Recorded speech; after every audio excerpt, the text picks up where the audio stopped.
everyone, I'm going to be taking a little bit of a break today from doing any videos on the current Olympics that just finished happening, and I'm going to be talking about Tom Longboat, an Indigenous Canadian who is at one point one of the most popular and successful long distance runners in the world.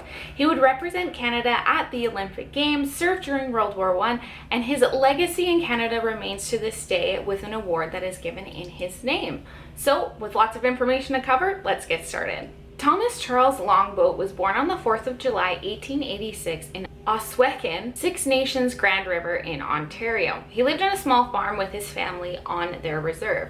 Like many Indigenous Canadians at this time, Longboat was forcibly enrolled into the Mohawk Institute Residential School at the age of 12. So there's been a lot of talk about residential schools in Canada in recent months, and even it's made some international headlines. But essentially, if you have not heard about them in the news recently, residential schools were government-funded church-run institutions that sought to assimilate Indigenous peoples and eliminate their cultures.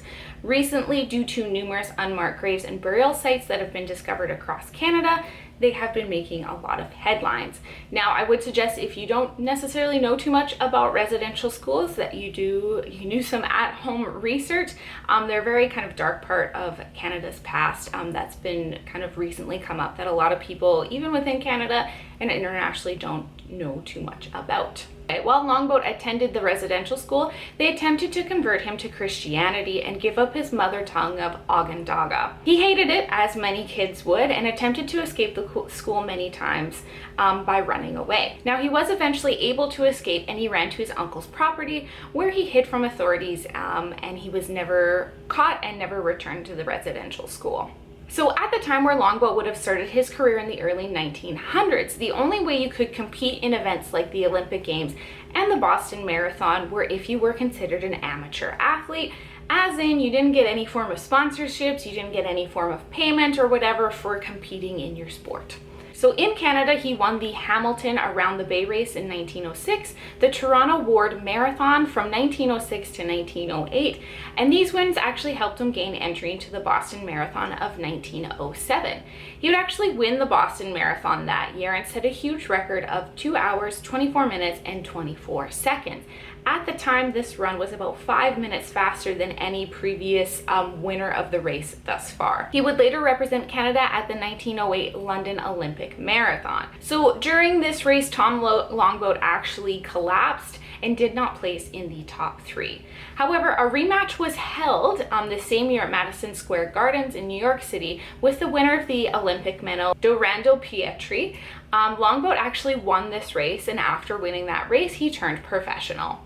Before he was a pro, but definitely after he was a pro, he was considered one of the most popular runners prior to the First World War, and actually was requested to run in races where spectators would travel from all around to actually just come and watch people run around for fun. Now, he was later given the nickname the Bulldog of Britannia in the racing world because Canada was still very heavily associated with Britain and being a colony. So now a pro, he raced in a few professional running championships, including the World Marathon in 1909, where he also set another record. He would beat Dorando Pietri and Alfred Shrub, two of the best marathon runners in the world at the time. Now, the crowd for this event was actually sold out, and it was a hugely popular sport for people to watch it. Now, during his professional career, there were many publicized battles with his managers.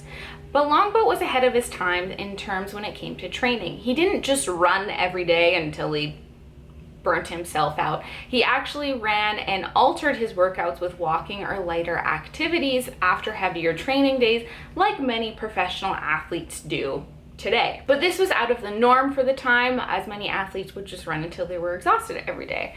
So his managers hated his training regime, which was obviously working well for him, so I don't know why they even cared, but because of his training regime, they called him lazy.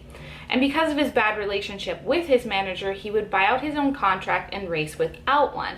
And after this, his performances improved even more. However, after 1909, he began to have issues with his knees and back, which resulted in bad performances and slower times.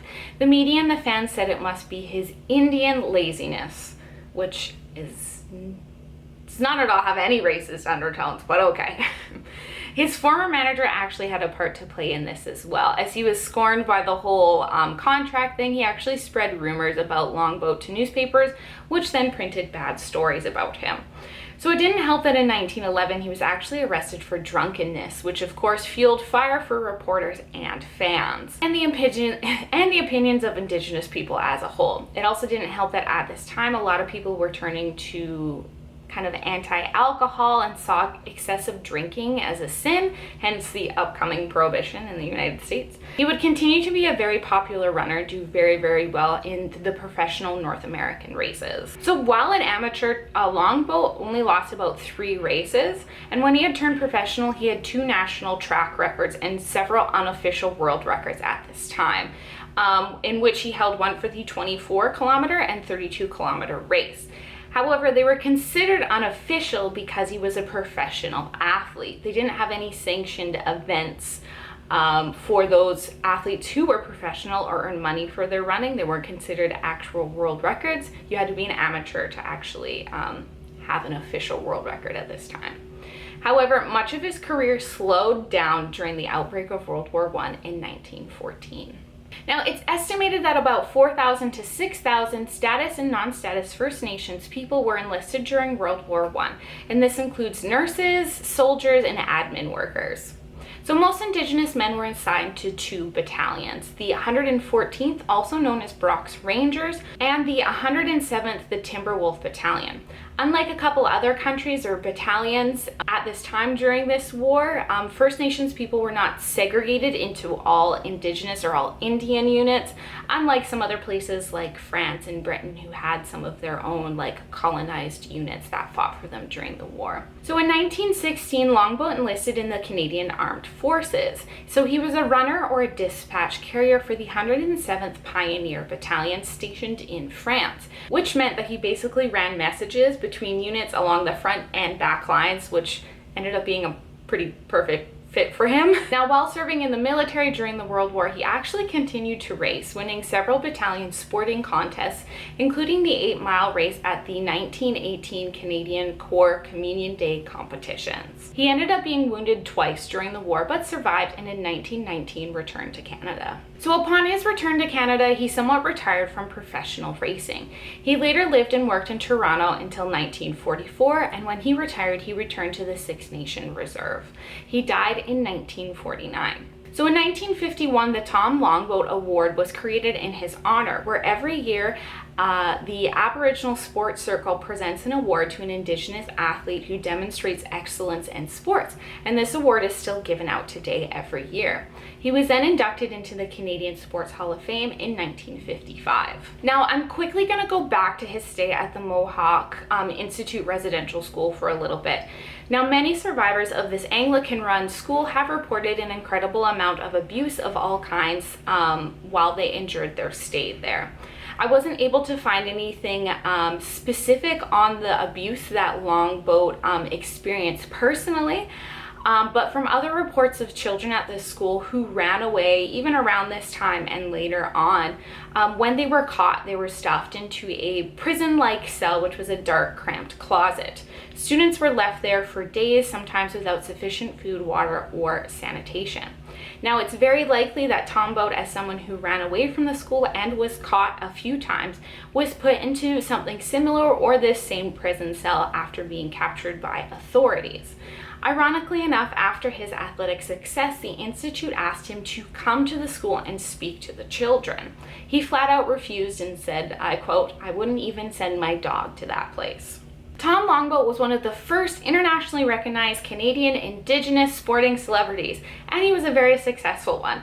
His legacy still lives on today with his Boston Marathon win, his race at the Olympic Games, his military service, and his award given out to an Indigenous athlete every year. Again, I feel like this is another one of those movie-worthy scripts and an incredibly cool and unique story. There's also a book written about him here. I'll show a picture here.